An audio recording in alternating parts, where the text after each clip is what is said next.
Attractive World, c'était une marque qui était hyper connue, puisqu'on avait 91% de notoriété, donc il y avait 9 Français sur 10 qui la connaissaient.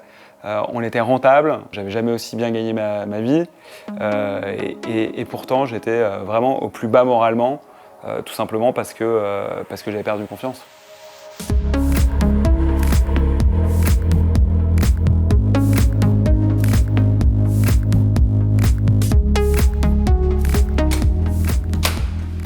Salut. Rentre. La première aventure entrepreneuriale s'appelle Attractive World. C'était le site de rencontre pour les célibataires exigeants.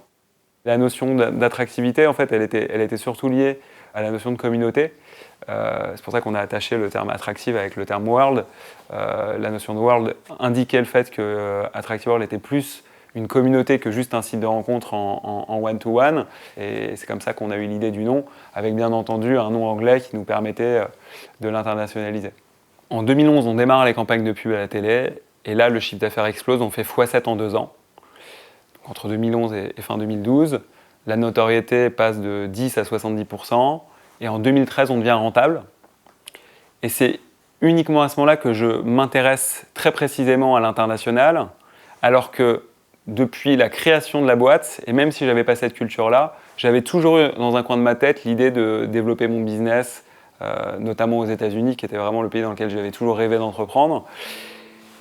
Et lorsqu'en 2013, je regarde le marché en détail, je vais voir les fonds d'investissement, je parle aussi à des gros acteurs. Et en fait, pour la première fois, je connais un vrai échec avec Attractive World, puisque tout ça ne marche pas. Il y a eu les 2 grands groupes, il y avait un très grand groupe média et le leader mondial des sites de rencontres, sans le citer, avec lesquels on était en discussion et qui, la même semaine, nous ont dit non.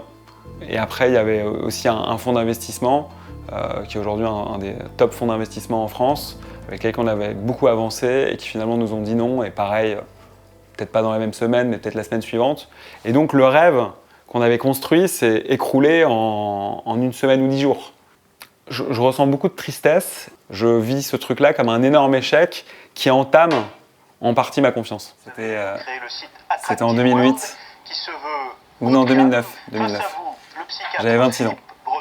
On était passé assez rapidement avec les sites internet du tout virtuel et une démarche assez individualiste. Je t'avoue que ça me fait bizarre de voir ça. Ça a généré pas mal de gens qui étaient assez insatisfaits des sites de rencontres et assez déçus. Et pourquoi est-ce qu'ils étaient déçus? Parce que déjà beaucoup. Et voilà, je prends une grande décision, puisque je décide de sortir de l'opérationnel d'Attractive World. Donc je reste l'actionnaire principal, mais je recrute un nouveau management qui va gérer le day-to-day.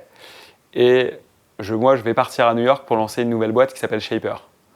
Je reste au comité de direction d'Attractive World, mais que je suis de manière hebdomadaire. Ouais, tu vois, ça c'est la photo de New York quand je venais d'arriver. Donc ça devait être en 2014-2015. On venait de lever notre seed de 3 millions pour Shaper. Et à ce moment-là, je me disais qu'on allait vivre le rêve américain. Écoute, ce qui passe avec Shaper aux US, c'est qu'on lance une première version de Shaper qui avait vocation en tout cas à disrupter LinkedIn, donc c'était quand même assez ambitieux. Et la première version est un échec complet, mais vraiment. Il allait falloir soit tout repenser, soit fermer la boîte, parce qu'il n'y avait vraiment aucune issue sur le produit initial. Donc j'en avais vraiment beaucoup sur les épaules, et tout d'un coup, la confiance que j'avais pu accumuler en 7 ans d'entrepreneuriat s'est complètement écroulée.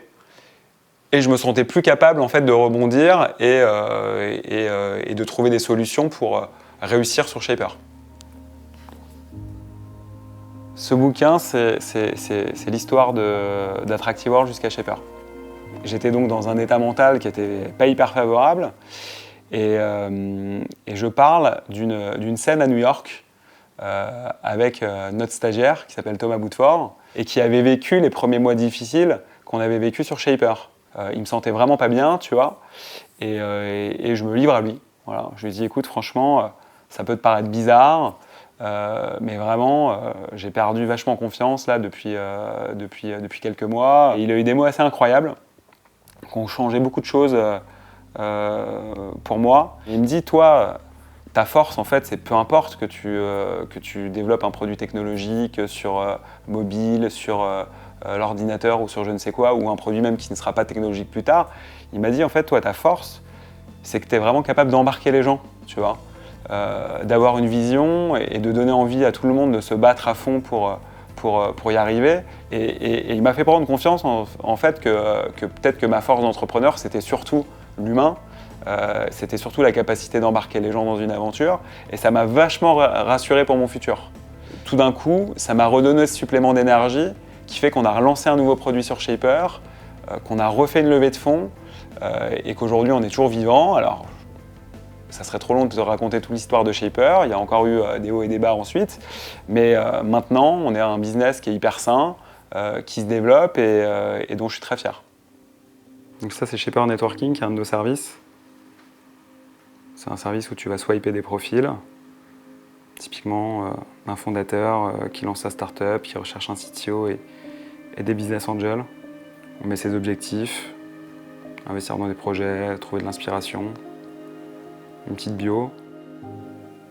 On m'a souvent dit que j'y arriverais pas, notamment mes profs, puisque je n'étais pas un grand fan de l'école. Où mon beau-père, qui me mettait beaucoup dans cet esprit de compétition, avait tendance à se moquer pas mal de moi quand j'y arrivais pas. Et donc tout ça, et probablement d'autres choses, on nourrit sûrement une envie de réussir et de trouver toujours le trou de souris pour y arriver, quoi. Je pense qu'au fur et à mesure, j'ai appris à identifier ce qui était lié à mon ego, et donc j'ai commencé à travailler vraiment sur moi-même. Je me suis concentré de plus en plus sur le présent. Je me suis attaché beaucoup plus à la qualité des gens qui m'entouraient, l'alignement que j'avais avec les projets que je faisais. J'ai vraiment donné une autre dimension à mes objectifs qui sont plutôt des ambitions en termes d'épanouissement, de bien-être, de capacité à apprécier chaque moment, hein, puisque, encore une fois, je pense qu'on ne peut être heureux que dans le présent. J'essaye de faire de la méditation tous les jours, par exemple, pour être vraiment capable de chasser les mauvaises pensées, celles qui tournent en boucle et qui viennent me fatiguer. Et aujourd'hui, j'ai vraiment l'impression d'être aligné parce qu'à la fois, via Shaper, je fais quelque chose qui me passionne, qui a les rencontres au cœur de son existence et de sa mission.